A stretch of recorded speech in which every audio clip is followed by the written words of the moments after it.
Well, obviously the standout news is the NCAA. They have made the official announcement that they are going to allow colleges to pay athletes. Now, before we get into anything else, understand that a judge still has to approve all of this, right? There still has to be a sign-off on this. So we're not there officially yet, but apparently the Power 5 conferences in the NCAA has agreed to this. Now, keep in mind that the Pac-12 was still allowed to vote as is, right? So their vote ended up counting for this. I just want to be very clear about that. Here's the long and the short of it. We're talking about $2.7 potential dollars, well, $2.7 billion potential dollars in payouts to athletes for the last 10 years. That's first and foremost. Schools will be allowed to pay up to $20 million per athlete, so that there's a cap here. That's what they can make from the schools, that is. We're not talking NIL deals, which is a separate thing, which is still happening. I want everybody to be clear about that. The NIL deals are still on the table. Part of it is the athletes must agree that they are not going to come back and sue the NCAA. So if they take this money, then they are not allowed to come back and sue the NCAA, and that's dating back to athletes that have been on since 2016. So I want to be clear about that. This is all going to begin next season in the fall of 25.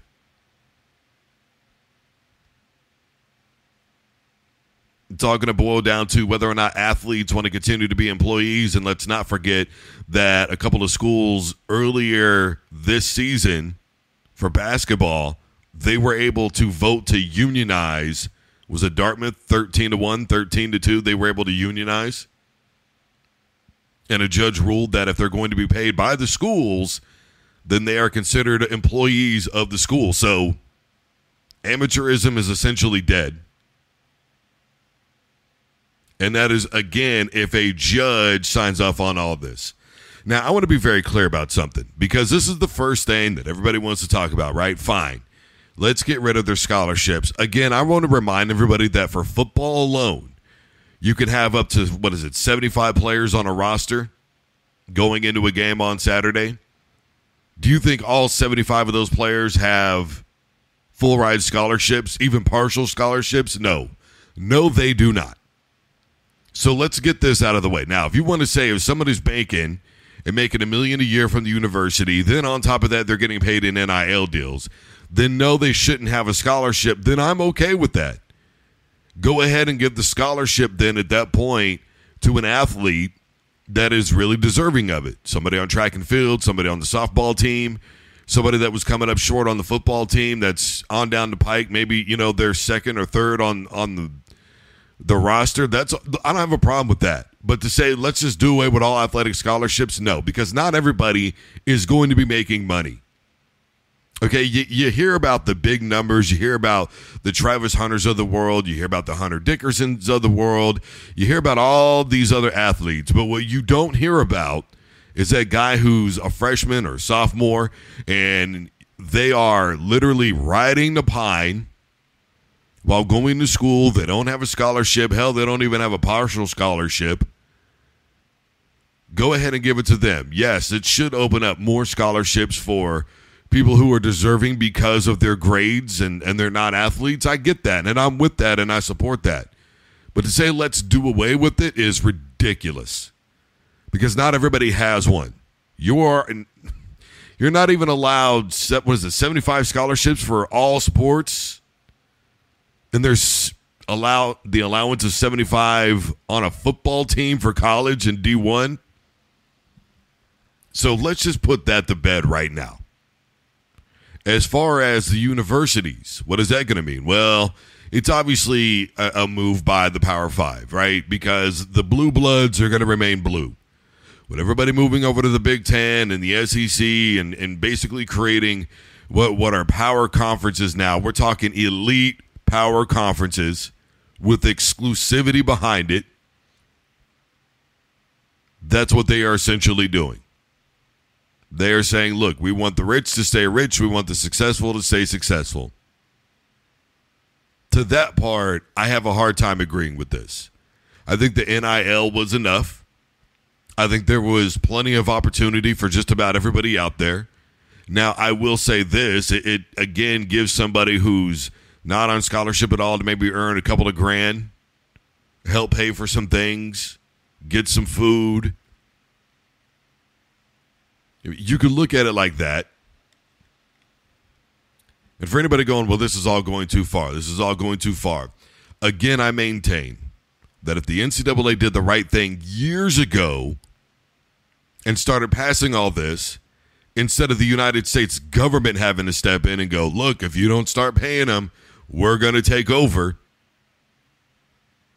Which, by the way, local governments have been stepping in. Local governments have been making rules like, hey, you can't investigate what you think are NIL deals that are unlawful, NCAA. We're gonna pass the right to sue you. Let that sink in. Then they ended up passing that in Tennessee. That was like the 14th or 15th state to do it here in the country. And by the way, that halted the investigation that the NCAA was doing into the University of Tennessee. So the NCAA could put out whatever they want to, and they did, telling everybody, hey, look, we still have jurisdiction over you. No, you do not. I mean, they literally tried to say, hey, it doesn't matter what your local government says. We still have jurisdiction. No, you don't. I tried to tell them they didn't, and look what happened in Tennessee. Shut down, compadre. I don't know that I agree with the players getting paid directly. There was a time when I agreed with that, but the NIL deals, to me, leveled the playing field, right? Because now a Jackson State or a UCF, before they were able to join the Big 12, somebody to that effect, they were able to go out, and SMU, ironically, I guess you could say, they were able to go out and they could land some big-time recruits. And sometimes all it takes is that one recruit to start bringing everybody else in. Hey, man, so-and-so is going for real? Psh, man, I heard about him. I've seen his highlights on YouTube. I'm headed on over there. Say less. Trickle-down effect, right? Now that they can start funneling money and doing all that, it's going to make it a little bit more complicated for the smaller schools. That includes HBCUs. That includes D2s. The North Dakota states. It's really going to get tough. Now, being that none of this would kick in until the fall of 25, it does give everybody at least a little bit of time to prepare. So what are you going to do? You're going to go to your boosters. You're going to go to whomever you can. You're going to go to the people that traditionally donate. I mean, back when I first started reporting back on all this, like 2013, 2014, one of the things that I talked about, because people would say, well, where's the money going to come from? Well, what has South Carolina ever won in football? And they got like $143 million in total donations. The money is going to come from somewhere, and the money is always going to be there. There is somebody out there with a check, and it is blank. However, I'm glad that the NIL deals did come along before that in retrospect, because I think it helped level the playing field.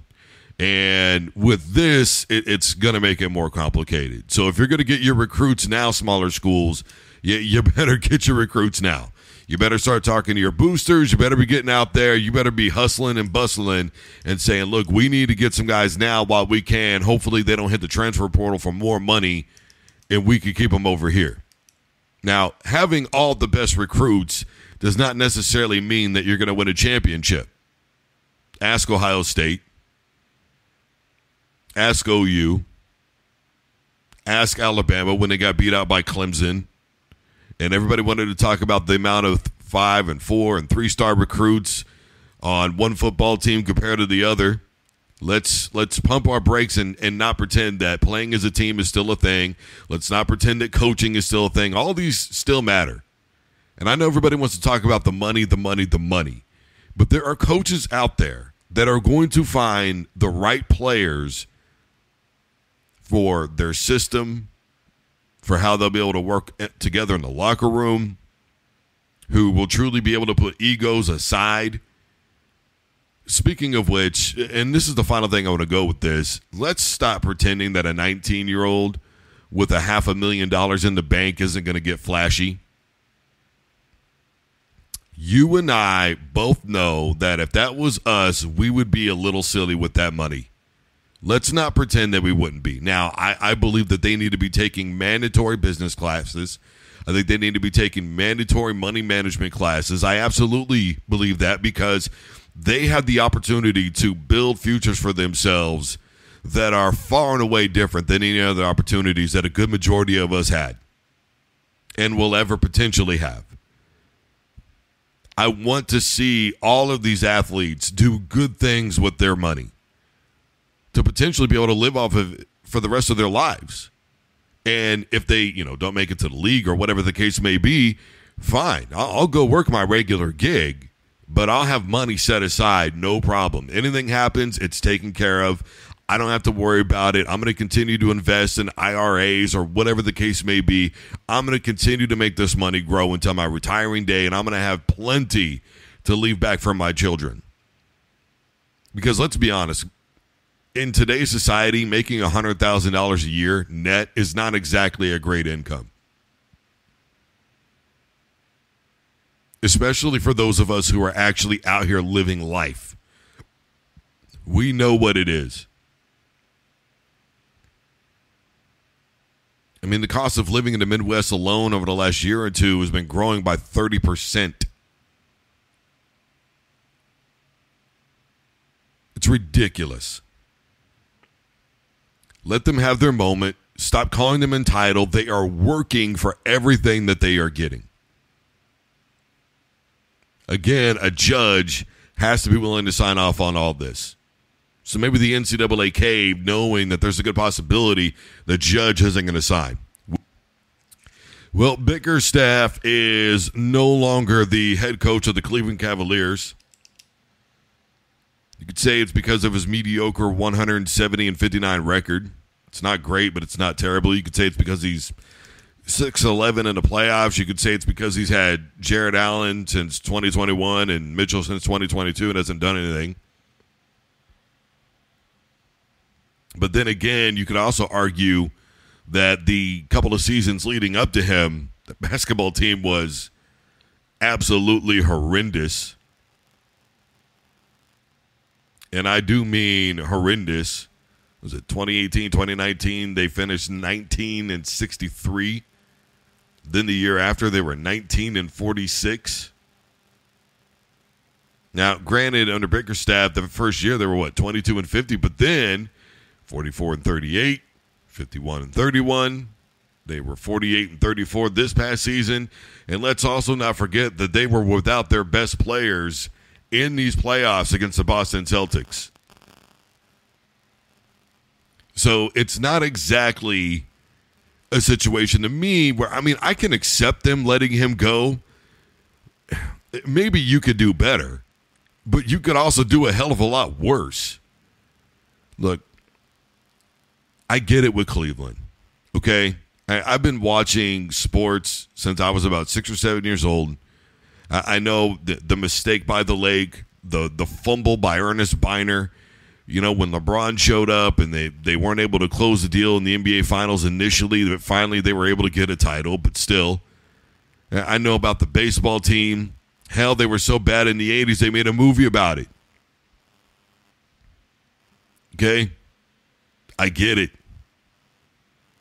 I know about John Elway and the comeback. You probably should have never let go of Marty Schottenheimer, but it is what it is. I know that you lost to the Denver Broncos in the playoffs 3 times in 4 years. I know that into the 90s, you were a really good football team with Eric Metcalf and Slaughter and all those guys, man, and it was just difficult to watch. No matter how close you got, you could never seal the deal. Let's not forget that it was a couple of years ago that they were in the AFC Championship game, and a really big penalty at halftime that was not called really altered the pace of that football game. I get it, Cleveland. I know what you want. You want to finally be a winner all the time. And you had a really couple of good seasons leading up to the really bad seasons, and it's just like, here we go again. I get it. I think simultaneously you need to stick with it. I think that if I'm Cleveland, I hang on to Bickerstaff. I don't see a reason to really let him go. I think you give him a pass for this season at least because of what happened with Allen and Donovan Mitchell. I think you go, you know what? It was out of your control. You didn't exactly play great, but you didn't exactly play horrible. You've got a fully loaded roster with the Boston Celtics. Before that series could have gone either way. Let's keep it a buck. And one of the things that I have talked about was, look, I'm not impressed with Boston right now because they took on a depleted Cleveland Cavaliers basketball team. Now, obviously, a little bit later on, we're going to be talking about the game from last night. And I know Boston fans are going to hate me. I don't really give a damn, but it is what it is. The reality is, for Cleveland fan, and that's who this is about right now, is the Cavaliers, Cleveland fan, those players. I think you want to keep consistency. You know, eventually it wins you games. I just think that you don't. I've always said you never give a coach more than 7. You never give them less than 4. I just, for my money, I think Bickerstaff deserved another season. Because, yes, his first season there was horrendous, but then there was immediate improvement from one season to the next. And I really think that you let this thing ride out. You know, I know that we live in a win now society. What have you done for me lately? I get all that. But there have been coaches that have survived worse. And to me, that's what blows my mind. And I know that somebody out there in Cleveland right now or somebody in that office, they're going to go, well, here's the thing, though. We did that when he had his first season. Okay, but let me ask you this. Have you had a losing season since? Or have you won 45 plus consistently? You know, I don't know where the concept of winning became easy. I know that there are people out there that are so good at what they do, they make it look easy. But believe me when I tell you, it's not. You think there's a Tom Brady hanging out on every street corner? You think there's a Patrick Mahomes hanging out around every neighborhood? I mean, if this was the case, we'd all be playing sports. There's a reason why in the NFL, there's only one trophy handed out, man. It's the Super Bowl trophy. That's it. There's a reason why in the NBA, you have your NBA Finals champion, and that's it. In baseball, the World Series champion. Only one can be a win. There's no silver medal, man.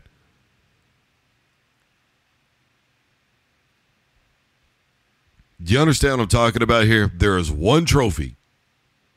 And I really think that we need to stop coming to a place where we expect everybody to be winners all the time. It can't happen. Now, I know people are going to talk about the Eastern Conference and it not being as strong and all that stuff, and I'm not going to say yes to that, but I'm not going to say no to that either.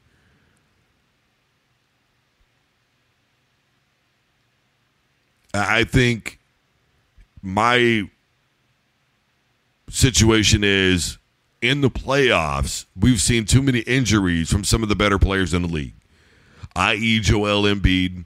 We saw it again happen with the New York Knicks this season, that phenomenal defense, but the trades that happened right before the I didn't agree with 90% of them. I think New York panicked for whatever reason and made some really bad moves, but the defense was still phenomenal.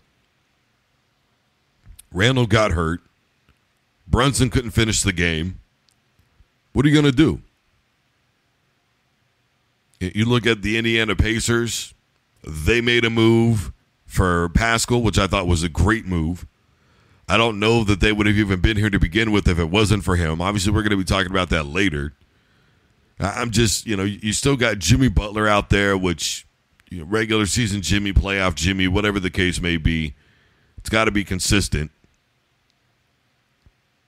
I don't really think that either conference is really that dominant, one or the other right now, to be honest with you, in basketball. It's just not like that to me in the NBA anymore. It's pretty much the point that I'm making.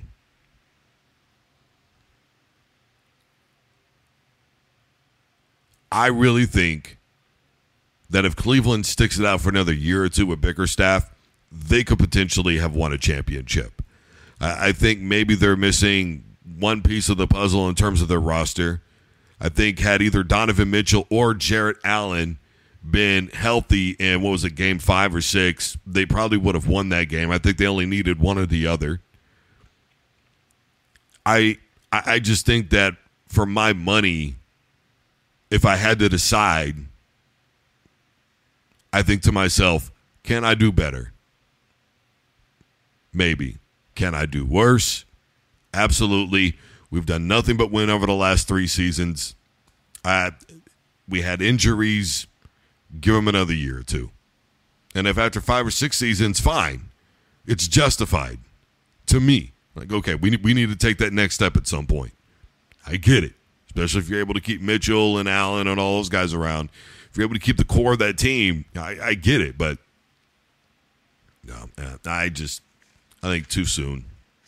Should have given a little bit more time. Here's the thing about Indiana from last night, man. And I mean this. Look, they had so many second chance opportunities on offense last night. Hell, they had 3rd, 4th, 5th chances on offense last night. If anybody watched that game, you know exactly what I'm talking about. And they multiple times they were able to get rebound after rebound after rebound, and they were just settling. Look, man, you get rebounds like that, bro, reset. Unless something is really there, reset. And they weren't getting any rotation on the defensive end. They were caught out of position so many times, and I would love to give Boston the credit. But they were not, when you're in a 3-2 zone, and when you're rotating all the way to the front like that and leaving nobody on the back end for anything, come on. That was so bad. And then I think for me the worst part was just watching Tatum just sit there and just be like, all right, well, I'm going to go ahead and set. He's obviously not going to come and play any defense on me. Money. Lazy defense. Lazy defense. Settling on offense. What more is there to say? I mean, look, I would love to give Boston credit for that game last night. I know people are going to say, man, all you can do is figure out a way to criticize Boston. I would love to give them credit. If I thought they played above and beyond, lights out, I would say that. I would 110% say that. Indiana knows they should have won game 1. Everybody, if anybody watched that game and they were really being logical with themselves, Indiana beat themselves at the end of that game. I don't give a damn about LeBron coming on and going, this is why I would foul every single time. That's funny. But, Buddy did what he thought was right. And let's be honest, if he fouls and Brown hits the shot, then what? And let's get past that anyways. Woulda, coulda, shoulda. They didn't. This game, I really thought, okay, they have a chance here. They know what they did. They're going to clean up the mistakes that they made. And eventually, I'm watching this game, and I'm just like, they're not even really trying. I mean, seriously, it just looked like at some point, Indiana didn't even give a damn about being there.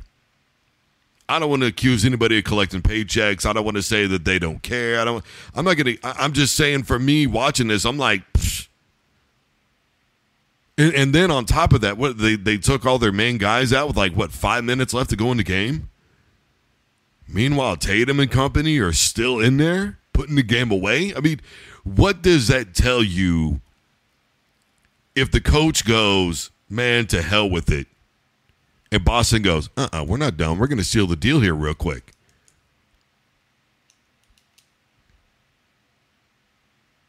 You need to let that sink in. If that doesn't tell you everything you need to know, and here's the thing, I stand by my original statement. I really thought Indiana was going to be the better matchup because offensively they have more weapons, and I felt like they would be able to keep up.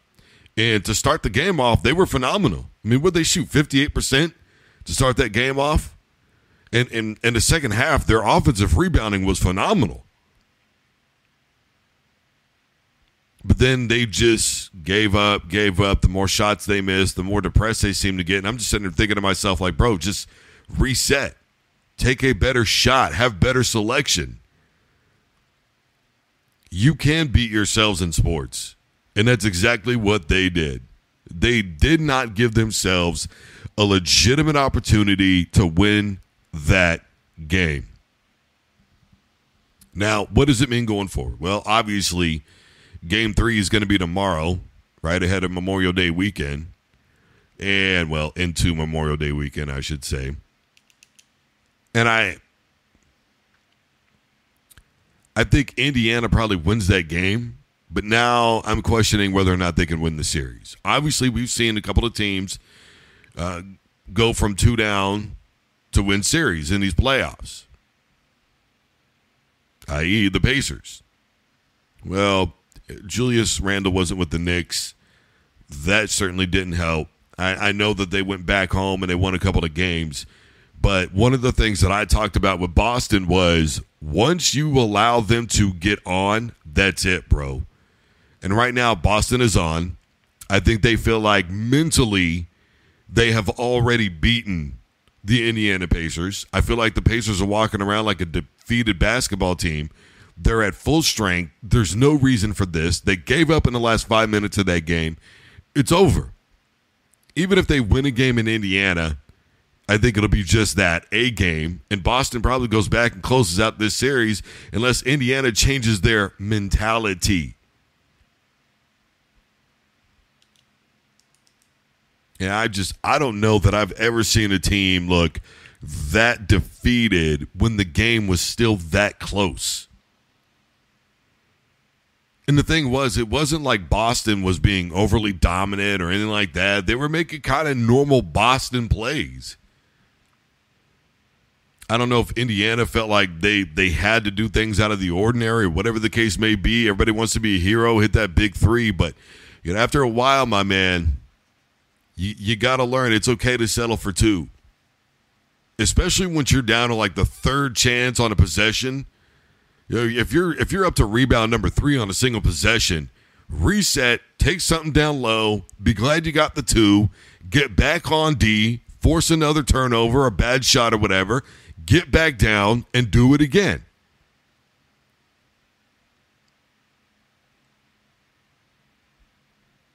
There's nothing wrong with playing the long game. That's what this is. That's what the NBA playoffs are about. It is really about playing the long game. In game, throughout the series. I don't know if mentally they're there. I think they're being out-coached. I think they're being out-prepped. I think mentally they have not presented themselves as a team that is tough enough for this situation. And maybe that three-pointer by Brown at the end of regulation set a tone mentally for this team that anytime something begins to happen, they're going to go, we can't do this. Maybe. But it's the NBA, man. You got to be above that. Not everybody's cut from the same cloth. We all know that. Simultaneously, what got you here? You could look around and go, well, they didn't have Randall. They didn't. Still a damn good defense. Wasn't like, and I kept saying in that last game, wasn't like the Knicks played horrible. Just What did Indiana shoot? 73% from the field or something like that in that game? Good grief. Get back to the basics of basketball. And again, I really just think their collegiate style of defense would serve them well. It is what it is. They don't win this next game coming up in Indiana on Saturday, you might as well forget about it. That's all there is to that. Look, Ryan Garcia fails, B sample. Well, it's done and over with.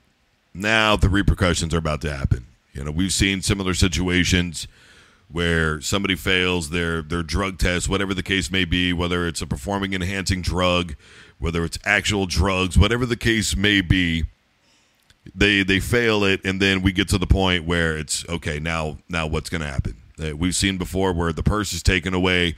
We've seen before where it's a no count. Whether or not they're going to have another fight, who really knows? I know that Ryan Garcia is maintaining that there is a conspiracy theory about him, but he's failed A and B. It's done.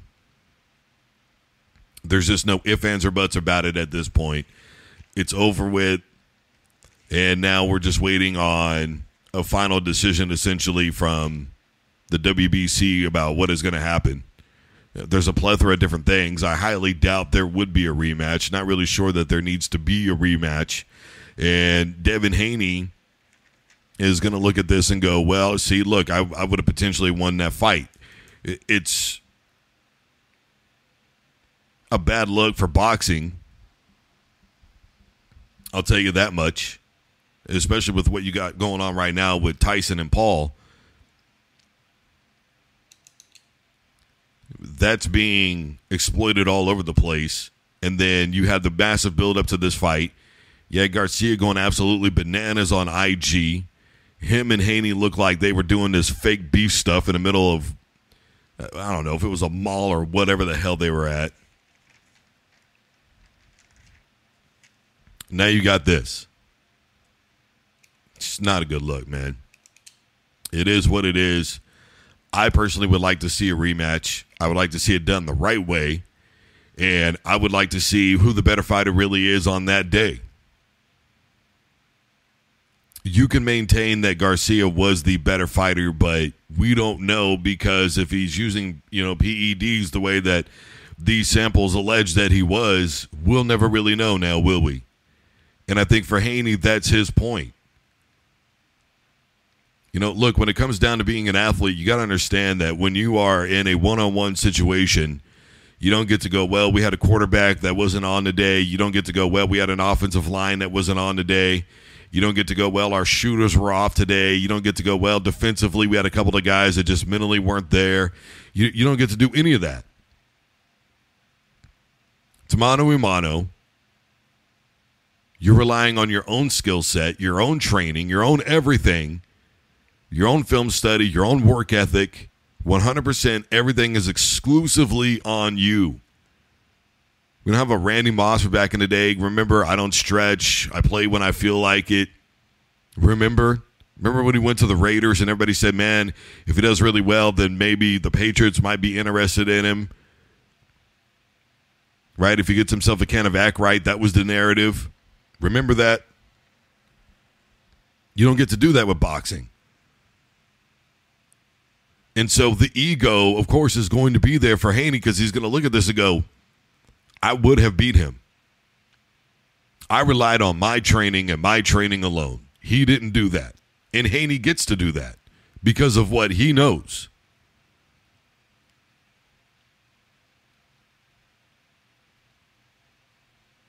It is what it is. All right, everybody, I am Drew Duncan. The show is Fired Up, and we are live, brought to you in part by WBFR Block 50 Radio, which is online 24/7, 365 at block50radio.com. I am wherever you are listening to podcasts. Take a device to play Fired Up by Drew Duncan. Matter of fact, Google Drew Duncan or Fired Up by Drew Duncan. I'm going to pop right up. Fired Up by Drew Duncan to media. Wherever you're listening, I am there. I think I'm everywhere except for Spotify, seriously. And even then, there's a few semi-recent episodes on there, but I got to get a better deal. So Your local programming is next. Thank you, soldiers, for your commitment to this country. Thank you for your service. Remember, while you're drinking, to be safe, get a Lyft, get an Uber, get a taxi, have a DD. Take care of yourselves. As always, don't you dare touch that dial.